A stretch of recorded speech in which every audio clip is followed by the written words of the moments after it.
Hey VC, cheers, Wes here.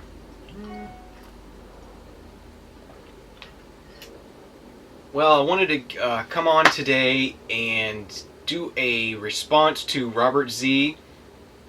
Bobby raised an interesting topic yesterday or the day before about sealed records and whether they should be opened or not. And this is something that I have strong feelings about. It sort of makes me cringe every time you show all these sealed records you have, and just it drives me a little crazy when I see them. Is that they're just sitting there sealed and nobody's listening to them, and it drives me a little crazy, but.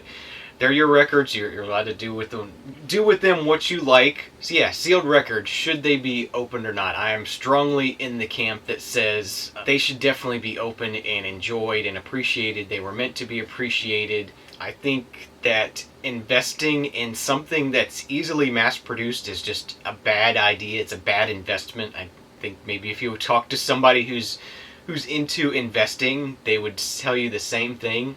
Maybe you have an original pressing of something that's sealed, and it might not be available right now, but as soon as the record company decides, hey, we're going to repress this classic album, there's going to be a flood of new copies of that album onto the market, and sure, there'll be certain people who will only want to have the original, but there's another group of people that is a high percentage of people that will be just fine with a reissue. So the price of your original is just going to plunge like a tank. I've been around other sort of collectible, mass-produced things, baseball cards, comic books, stuff like that, and it's a bad investment. So I don't see any smart reason to invest in vinyl records as far as monetary investment. They're mass-produced things. They're meant to be enjoyed, and you should be enjoying something if you bought it. And I just wanted to. This is the Goldmine American Record Guide, and I thought I would read here what Goldmine, the sort of the industry standard for grading and it's collecting records, and just say what they have to say about sealed records. So this is the 7th edition of this. Okay, so here's what Goldmine says about sealed albums. It says, still sealed albums can and do bring even higher prices than listed in the book. However, one must be careful when paying a premium for sealed LPs of any kind for several reasons. The LP may have been resealed. I've seen that happen before. Shrink wrap is available on the open market. You can buy it and reshrink a record, no problem. 2, the record might not be in near mint condition. Records in factories come damaged. I've seen people open up new records that were chipped or had scratches on them or were warped. A lot of things can happen before a record is packaged up.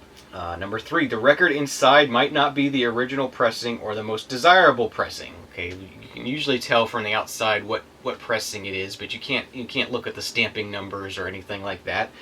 Number 4, most bizarre of all, the wrong record might be inside. So sometimes, very rarely, but sometimes a record got packaged incorrectly, and the record inside is not the same as what's on the cover.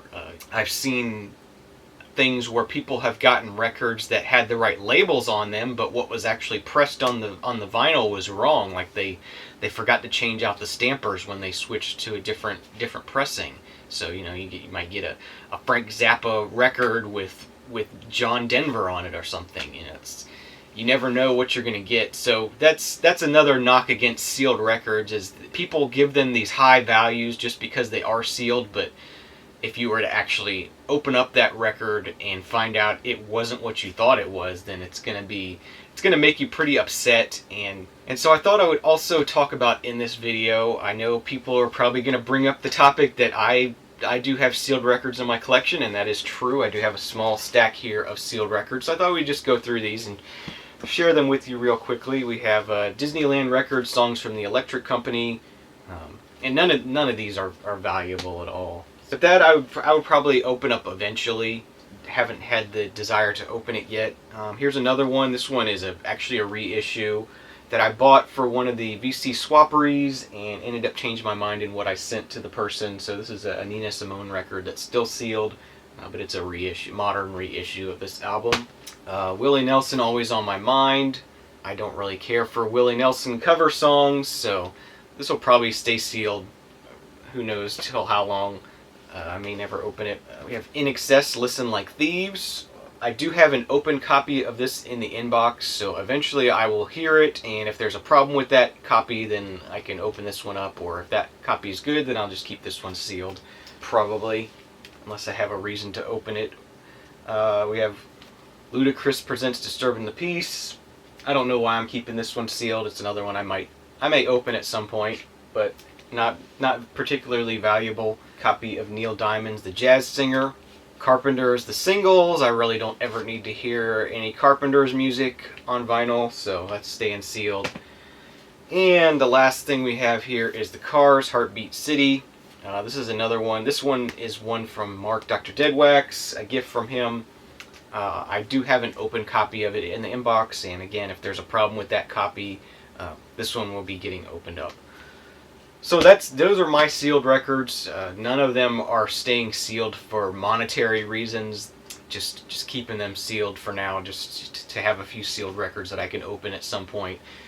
It's always fun to open a sealed record. So I'm telling you, open up your records, listen to them, enjoy them. You know, if one day they're worth money, great, that's a good thing. But don't collect them just as an investment. It's a bad idea. It's a bad investment, I think, personally. If you want to buy things as an investment, invest in maybe gold or something like that, some sort of precious metal, something that's not easily reproduced. It's a lot safer bet, I think. So those are my thoughts. I'm strongly in the Betty camp. Sorry, Robert, I love you, but I can't side with you on this one. Thanks for watching my thread response. I hope you all enjoyed this. Let me know what you think in the comments below, whether you think records are a good investment or not. So, thanks again. Have a great week, and we'll see you again soon. Cheers.